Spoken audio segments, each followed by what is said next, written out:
Hulu is coming in hot this month with new shows, new movies, and all new seasons of your faves. Don't miss FX's Clipped, the story of one NBA team's racial reckoning, starring Lawrence Fishburne. Stream a new season of Shoresy, the underdog hockey comedy that might just knock your teeth out. Then catch the high-speed drama Ferrari, starring Adam Driver and Penelope Cruz. Kick your streaming into high gear this month with so much new stuff to watch on Hulu.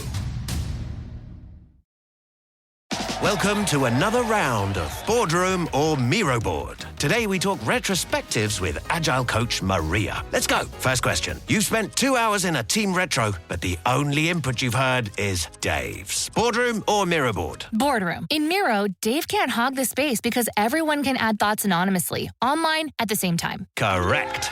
Next, you need the team to act on feedback fast. So you turn all those retro notes into Jira tasks. Miro all the way. And I can assign those tasks to teammates. You're nailing this. Now, you see hundreds of sticky notes from the retro. A real mess. But you organize them into 5 themes in just seconds. Miro, I basically get back an entire hour when I use its AI tools for clustering. And she's done it. For a limited time, visit Miro.com/retro now for a free business plan trial to unlock advanced retro tools like private mode, voting, and two-way Jira syncing. That's Miro.com/retro now.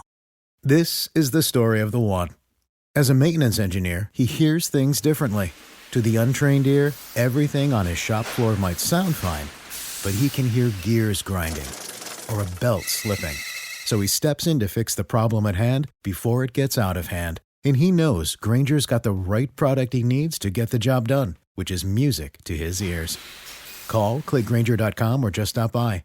Grainger, for the ones who get it done.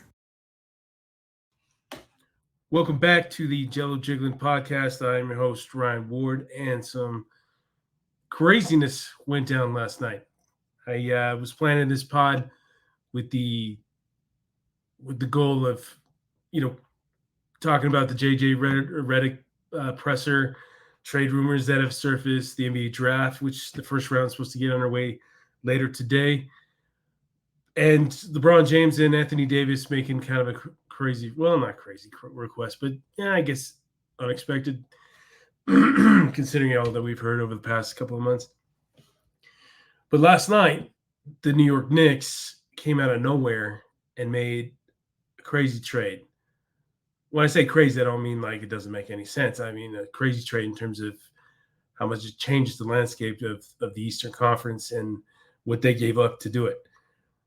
They made a bold move. I mean, I'll get the exact details of the trade here.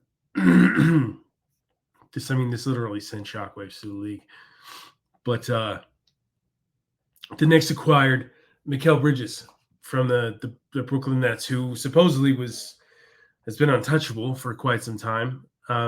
But that is not the case, clearly. So last night, Woj broke the news as usual, and it says that the landing a deal with the Houston Rockets to return the franchise's first-round picks lost in the James Harden trade after teetering, blah, blah, blah. Come on, get down on the nitty-gritty here. Well, first of all, what they've done is basically made as if it wasn't already, but the New York Knicks have turned into the professional version of Villanova. They've got Brunson, DiVincenzo, Josh Hart, and now Bridges, who were all teammates and all won a title with Villanova. So I think it's a brilliant move, to be honest with you, because it was already working with those three. You bring in another guy who can score, who can defend, who fits, Thibodeau's mold, and he doesn't get hurt. This guy's played every single game. From what I've heard, I want to double check that, but apparently he's never sat out a game in his whole career. Sounds kind of wild in this day and age. But hold on, just a minute. No, that's not entirely true. I don't believe. I mean, this guy doesn't sit. Let's put it that way. He doesn't. And he's a stud. He made kind of a drop from getting traded from Phoenix to Brooklyn. I mean, he blew up once he got to Brooklyn, averaging 26 points a game, and everybody's like, "Whoa, this guy's the real deal. He's a number one option. Could be a star on the rise." Which looked like a brilliant move for Brooklyn after they traded. The Kyrie Durant thing didn't work out, and they blew it up. But last season, he averaged 19.6 points per game, 4.5 rebounds, 3.6 assists. He's the perfect addition for New York. I mean, I had a feeling New York was going to do something, right? I just didn't know what. I mean, because they're on the cusp there. They just got to beat the. I really think it's a 2-team race in that conference now, unless Milwaukee really starts to come into their own with Giannis and Lillard. But I don't know that I'm not too confident with that now. The way it's just fallen apart the last 2 years due to injuries. And Lillard's not getting any younger. I mean, neither is Giannis, even though Giannis is relatively young. But it's like they're building a true team, right? They're putting smart pieces together. And I think that's something the Lakers should be doing, right? I mean, the Lakers don't have the trade assets that the Knicks clearly did. But still, they're doing it the right way. They signed Brunson a few years ago, which was a risk, but turned out to be a brilliant move. I mean, the guy's arguably the most popular Knicks since like Patrick Ewing. And you saw what he did in the playoffs. I mean, the guy was dropping 40 on a nightly basis until he got hurt in the East Finals, second round, sorry, against Indiana in Game 7, which was just a total bummer. But I mean, this is the blueprint that the Lakers should be going for. I mean, DiVincenzo wasn't a star; he was, just a role player, and I wouldn't call him a star, but I would say he's very important to what the Knicks do. Josh Hart, I would say exactly the same, but a little bit more so. And then you still have Julius Randle and OG Anunoby, who I don't know how that works out now. If they, have the money, if they want to go that route, because it doesn't sound like those contract negotiations are going all that well. He might just hit free agency and bail. But I don't know. I mean, nobody knows, right? Especially after this, it's just so fresh. But I thought that was a hell of a move. They unloaded quite a few draft picks. It was very confusing from watching. I'm reading Woj's article here. But I believe when I saw it, when it was tweeted, he said something like there was like 4 first-round draft picks or something. I was like, whoa, talk about a commitment. I mean, I still think it's smart because, I mean, what are you going to do with those? You're in win now mode. You gotta go for it. And I think the Knicks are finally at that point where they have what it takes to at least compete with Boston, I would think. Come on, Woj. Hurry up. Sorry. Should have had this prepared, but it wasn't going to go too deep on this. It's like Kevin Durant, Houston stuff that he's floating out there, which I think is crazy too. I think that'd be a hell of a smart move for Houston if they could pull it off somehow. But I think that Suns are way too invested right now with everything they've done. 4 unprotected first-round picks and a protected first-round pick from the Bucks, unprotected pick swap. I mean, it's a mess with all this stuff. And then Bojan Bogdanovic, which I thought was a good addition. But, I mean, if you can get Bridges, later, peace out. But, smart move. I mean, hopefully, the Lakers got something crazy up their sleeve. I mean, the recent, after the presser, the JJ presser, which I thought was pretty interesting in a good way. I've been pretty pessimistic about JJ, and for good reason. I mean, come on, the guy's never coached a game, and he's just an unproven guy on a franchise that demands success right away. It just doesn't make much sense. But after hearing him talk, I'm a little bit more optimistic. A little bit. I was impressed. I think the guy's got his ducks in a row. He knows what he's doing. He's confident. He knows he's taking on an incredibly tall task. He knows the clock is ticking immediately once that season started. Well, right now, essentially. because there's a lot of things they got to do. We'll probably do. I would assume is as soon as today. And another thing, it's the anniversary of Kobe Bryant getting drafted 13th to Charlotte, and then the famous trade Jerry West made of Vlade for Kobe, which at the time, I'm sure, I mean, I was just a kid. I didn't follow the NBA that way. I just loved watching the game. It wasn't more. I didn't care about how players were moved and the details and all that crap that we dive deep into now. I just like, what the hell? We got rid of Vlade for some kid right out of high school. I mean, I wasn't. Be perfectly honest. I've said this before, but I wasn't a Kobe fan right away. I was pissed off because I was a big Nick Van Exel fan. I was all about him. I loved his grit, his like kind of, rebel kind of mentality. Like he didn't care what people said or thought. I was just really taken aback by him. I was like, wow, this guy's different. And he was a stud. He was clutch. He was a clutch player. He was the first kind of a real star since Magic, the Magic era, and Showtime ended. But I thought he was stealing Van Exel's shine, and he was cocky as hell. I just didn't like him. There was he felt very unlikable to me. He just seemed very arrogant, and then obviously that turned drastically over the next couple of years, and even when they pushed Van Exel out of town and Eddie Jones out of town, which pissed me off and it pissed off a lot of Laker fans at the time. And Kobe won me over, and he won all of you over, I assume, that are Laker fans. And 5 titles later, it's the right move, brilliant move by Jerry West. They say that week is one of the best weeks in league history in terms of moves made by a GM, because literally a week later, they signed Shaq, and the rest is history, right? So pretty crazy. But the report that they came out recently was that LeBron and AD want the Lakers to go all in to bring in another star. I mean, this has been rumored for a long time, but it's kind of taken a back seat, I want to say, over the past, I don't know, maybe month and a half, because it just didn't seem plausible to compete with, with teams like the Knicks, who had a ton of trade assets, which you saw. I mean, that's completely off the table now. They're set. They just got to find the right complementary pieces to put around those guys, and maybe they move Julius Randle or do something else. I mean, they're clearly in, like I said, win now mode.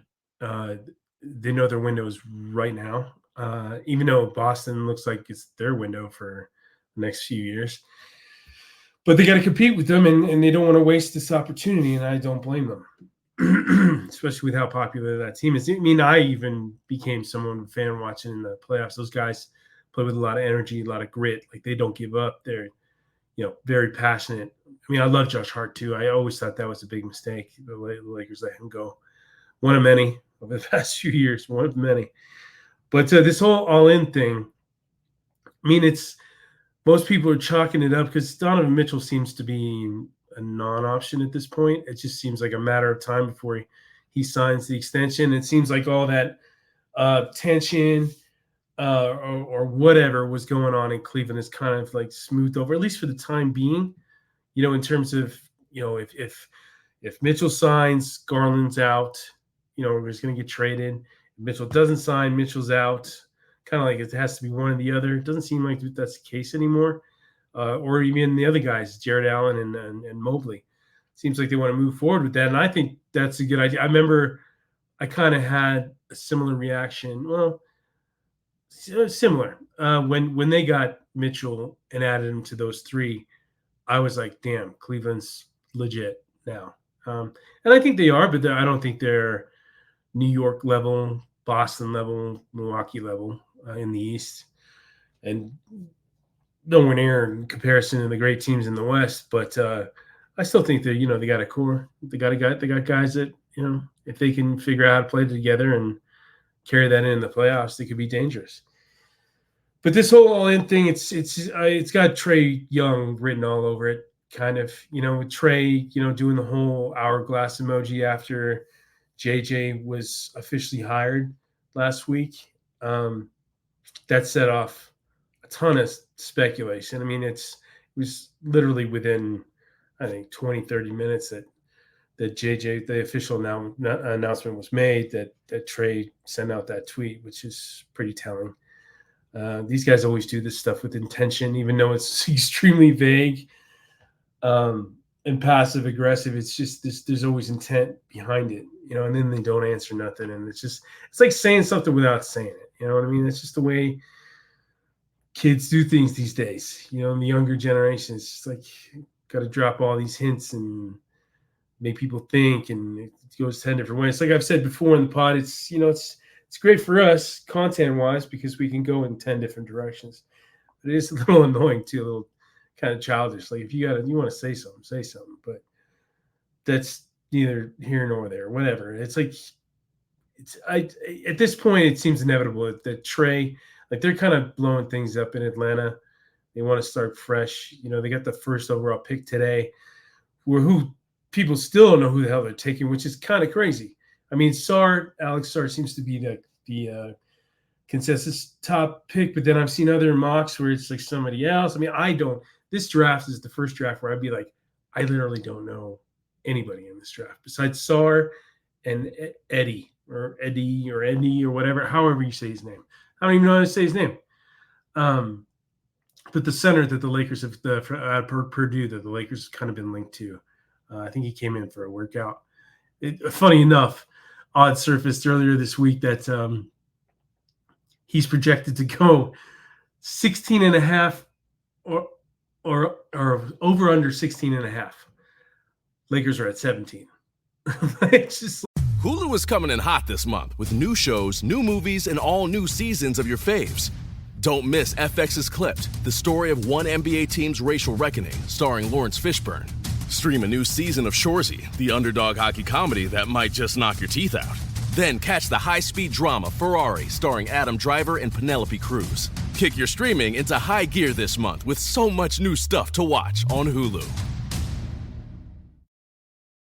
Welcome to another round of Boardroom or Miro Board. Today we talk retrospectives with Agile coach Maria. Let's go. First question. You've spent 2 hours in a team retro, but the only input you've heard is Dave's. Boardroom or Miro Board? Boardroom. In Miro, Dave can't hog the space because everyone can add thoughts anonymously, online at the same time. Correct. Next, you need the team to act on feedback fast. So you turn all those retro notes into Jira tasks. Miro all the way. And I can assign those tasks to teammates. You're nailing this. Now, you see hundreds of sticky notes from the retro. A real mess. But you organize them into 5 themes in just seconds. Miro, I basically get back an entire hour when I use its AI tools for clustering. And she's done it. For a limited time, visit Miro.com/retro now for a free business plan trial to unlock advanced retro tools like private mode, voting, and two-way Jira syncing. That's Miro.com/retro now. For the ones who know safety isn't a catchphrase, it's a culture. And the ones who help make sure everyone makes it home safe. For the safety-minded who watch everyone's backs, Grainger offers supplies and solutions for every industry, as well as safety assessments and training to keep your facilities safe and your people safer. Call, click Grainger.com, or just stop by. Grainger, for the ones who get it done. like that's convenient. I think it'd be a smart move to bring him in. I mean, I don't know much about the kid, but I have heard good things. So why not? They need another big. I think they're going to get a big in free agency, but there's no harm in bringing in another big guy that you could develop next to Anthony Davis, especially if he's got stud potential, and then it all signs seem to lean that way. But we'll see. We'll see what happens there. I mean, there's also talk. There's another thing I was going to talk about. The Jake Fisher of Yahoo Sports came out with a piece the other day. I think it was yesterday, actually, which said that the Lakers have put number 17 up for trade. Like, they're willing to trade it. They're not really sold on anybody at 17. Some people speculated, they want to trade back, so they have multiple picks just in case they can't get Bronny at 55, or they feel that way, which I think is crazy, dude. I mean, if Bronny goes somewhere else, so be it. He's not the end-all, be-all. Like, he's not this game-changing kid. He's going to come in and – I mean, he's going to come in. He's going to cause more problems than he is going to help your franchise. If I was JJ Redick, I'd be staying as far away from that kid as possible. Not saying it's JJ's choice, because it's not. I mean, he's got input. But it's just that whole narrative that he has to come to LA and then they're projected to do that, and it just baffles me. It just feels like such a disaster waiting to happen, and I could be completely wrong. But I mean, you just predict it going sideways, and it's going to go sideways badly. Like, the locker room could go to shit. LeBron could lose his mind, and maybe potentially one out after a year or even half the year, like trade deadline. That's another thing. The report came out that the Lakers are intent on re-signing LeBron to a 3-year max deal, which is going to be 168, over 160 million, I believe. I think that was Dave McMiniman that reported that. Crazy, right? I mean, it's LeBron James, but crazy. I mean, if this guy gets a no trade clause, I'm gonna lose my mind. Like, the guy's gonna be what, 43 or 42 by the time this contract's over? It's just, I don't know. It's all these moves just feel like desperation moves. Like, they're just satisfying what LeBron wants, and then maybe AD's not brave enough to just be like, hey, I'm not down with this. This is the prime of my career. I'm not gonna go this direction with a rookie head coach and a rookie who probably doesn't even belong in the NBA right now. I don't know. It's crazy times in like, I've covered this team for over a decade, and I've never seen it like this. I've never seen so many crazy, questionable moves all at once. People are going to lose their minds if Bronny gets drafted today, or it won't be today. Probably more likely tomorrow. If they take him at 17, I mean, out of control madness. That's not going to happen. I can't say not. I mean, because a lot of this stuff I didn't think was going to happen. I thought the whole JJ thing was just kind of crazy. Just somebody like creating speculation, and just it just spread like wildfire. But it happened, and now it just. Oh, sorry, I just got a text. So who the hell knows? I don't know what they're going to do today. It could be crazy. They could package both picks and somebody else for, Dejounte Murray, who's been rumored. So we got rumors about Murray again from Shams, Jerami Grant from the Blazers from Fisher, Collin Sexton, I can't recall the source there, and Valanciunas as a target in free agency, which I like. I think that's a great move. Sexton's not bad, depending on what you got to give up. Murray's not bad either, depending on what you got to give up.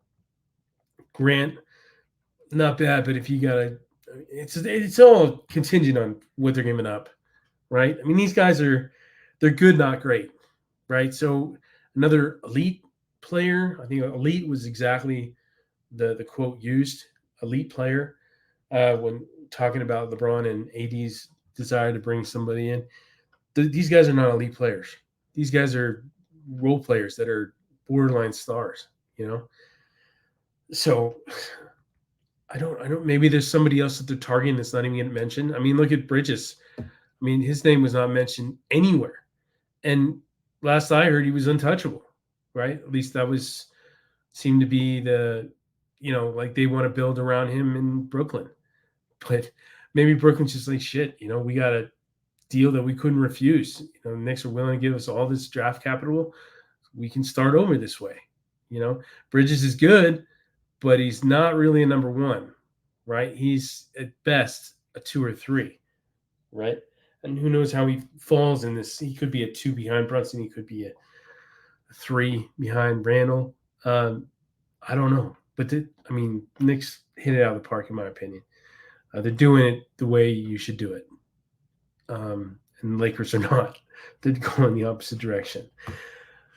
Then we come to the press conference. Going into this thing, I honestly had no idea what to expect from JJ. All I've seen is what all you've seen, podcast episodes, his edgy kind of rants, or he goes at Stephen A. On First Take or ESPN or whatever, covering games. Seems like a smart dude, but is he a head coach? Can he deal with pressure?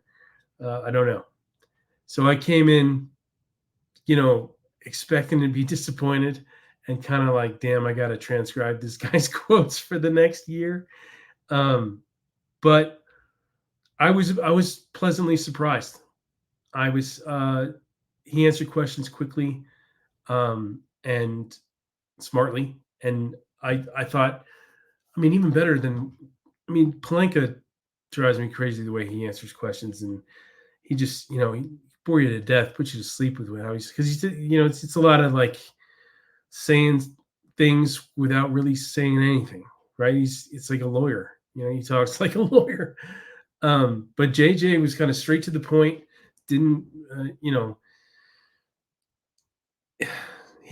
it was all genuine. It all seemed very honest.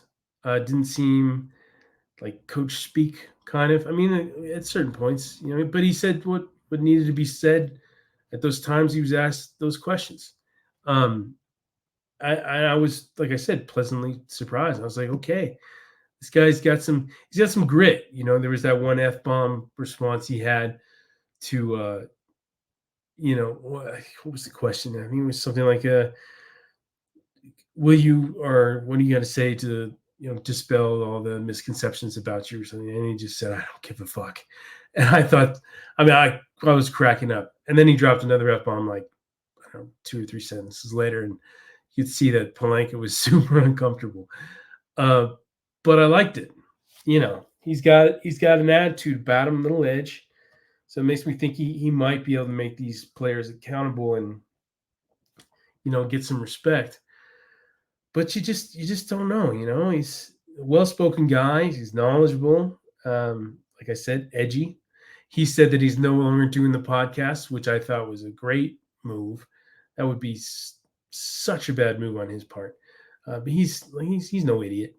He just said, I'm out of the content space for, the foreseeable future. He said he's like, hopefully for a long time.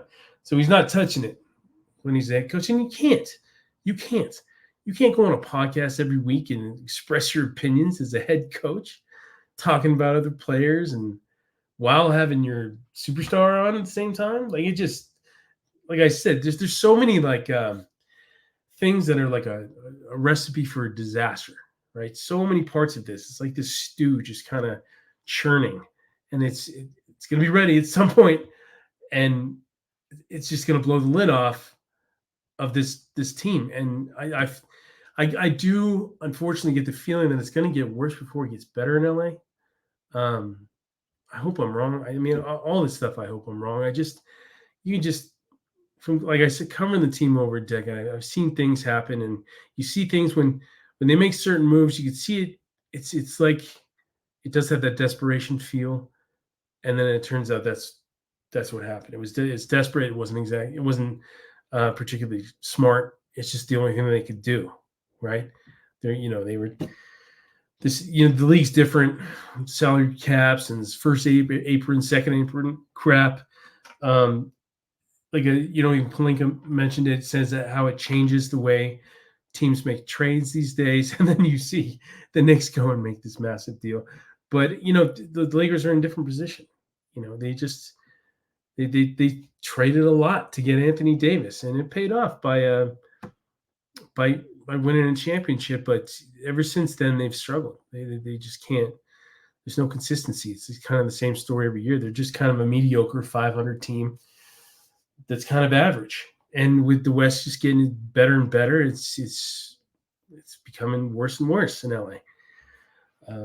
Hopefully that turns around, but it's this week especially, right? We got the first round today, and for the first time ever, they're splitting it up into 2 days, which, like, whatever. I mean, I just get it over with, in my opinion. Like, they stretch it out, get more viewers, and milk the hell out of it. But we'll see. One thing too, I wouldn't be surprised for them to shake things up, and I don't know if they're gonna make a trade like any minute here or like during the draft, right before it. Who knows? Especially with the Lakers. But I wouldn't be surprised to see some fireworks, a lot of backlash, maybe a lot of praise if they get the right guy. No real like stars in this draft. I wouldn't call him. I mean, Sar maybe the only one that's really turned heads, but you never know though. I mean, look at the drafts in the past. Like, nobody knew who the hell Steve Nash was before he came in the league, or spacing it on other names. So, even Kobe. Like, people, who's this high school kid? But it's going to be interesting as usual. And then immediately after, or almost immediately after the draft, the second round, we got free agency. We got LeBron making his decision, D'Lo making his decision. You're going to have a domino effect, and it's just going to be like boom, boom, boom, boom. It's going to be a crazy weekend, which kind of sucks for me. I was kind of hoping to enjoy my birthday on Saturday, but that's probably not going to happen now. Maybe we get lucky and we get all this stuff in the beginning, just kind of like, this is what they're doing, boom, boom, boom. This is where they're going. This is who they intend to sign. Maybe they grab a few guys right away. Maybe they got it lined up. They know exactly I hope they know exactly what they're doing at this point, or at least have a game plan. Like, if this guy signs here, then we'll go for this guy, blah, blah, blah. Palenka looked pretty haggard in the press conference. So I'm sure he's pretty exhausted at this point. This has got to be an awful time of year for GMs. It's just exhausting, just dealing with this. Just the stress alone. If you just sit back and think about it for a little bit, just all the stuff they got to deal with, especially in LA, and all the added scrutiny and media attention. And then trying to satisfy, millions of fans. I would not wish that job upon anybody. But it's going to be fun. It's going to be a wild ride. It's going to be a wild ride for the next, I want to say, week. And then we got Summer League right after. That's another interesting thing I thought. Didn't write that down. But Summer League, I thought I talked to the guys on the Lakers Nation podcast about this, but talking about JJ coaching the Summer League team. Like, yeah, I get it. Sad part is it be his first coaching experience. But I think you got more to lose than you have to win, right? Because he'll be the focal point of the entire event. It'll be him and Bronny wherever Bronny goes. That'll be it. That'll be the only thing people are talking about.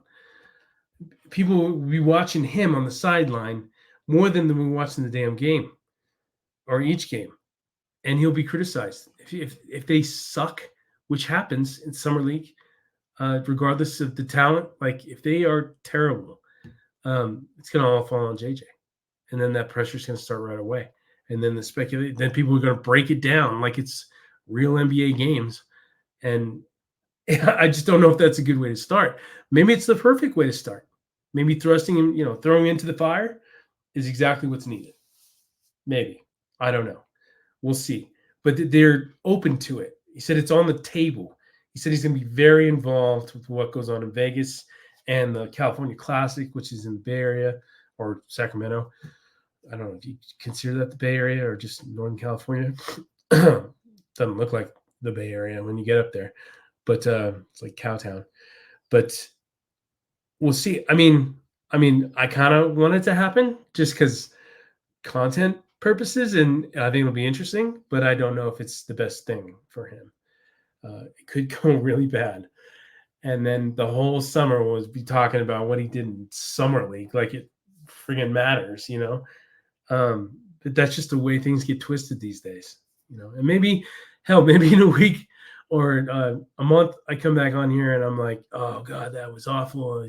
We should really question this now. And I don't think that's what I would do, but it all depends on how awful it goes, or maybe it goes great. Maybe he wins. Maybe he wins in Vegas. That'd be cool too. That would be the ideal.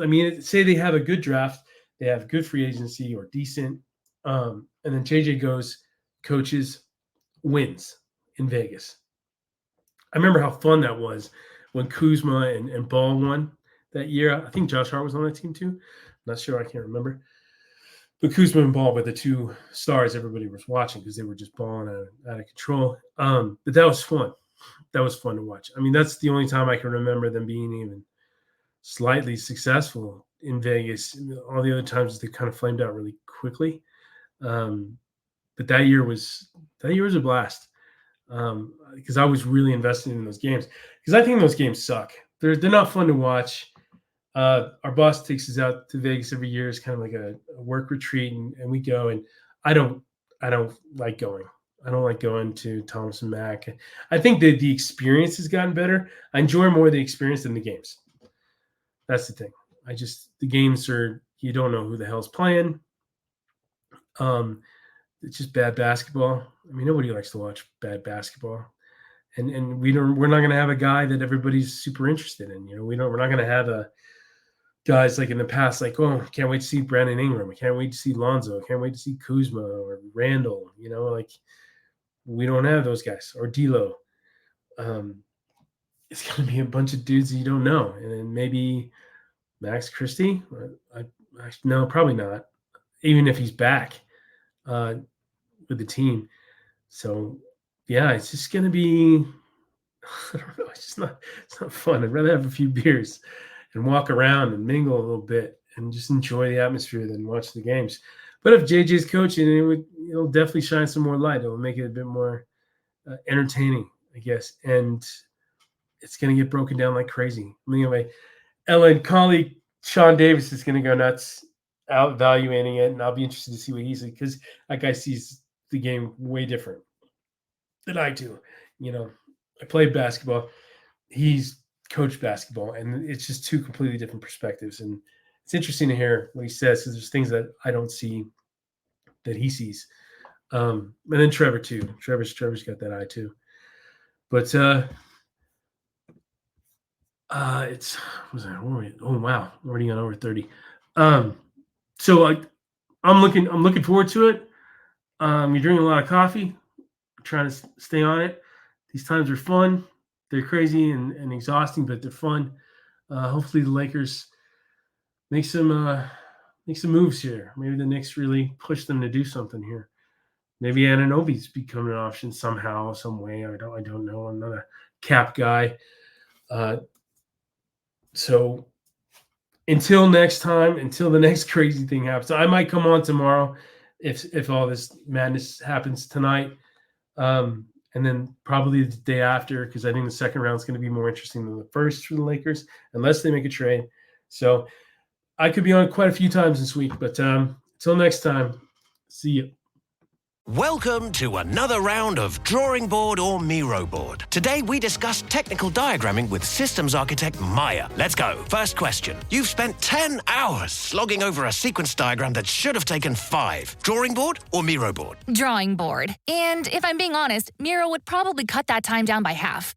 With its AI tools and ready-to-go templates. Next, your diagrams become so bulky, it's more complex than the solar system. But all it takes is a few clicks and... It's Miro. I've used those technical shape packs way too many times. Now, the final question. Everyone's brought in, but you have to make all these tasks all the way over in Jira. But wait, it's done. Is it... Miro, easy with its two-way Jira sync. Easy to plot dependencies. Everyone always knows what's up. And she's done it. For a limited time, visit Miro.com/diagram now and get a free business plan trial to unlock even more features like advanced shapes, dependency mapping, and two-way Jira syncing. Get started today at Miro.com/diagram now.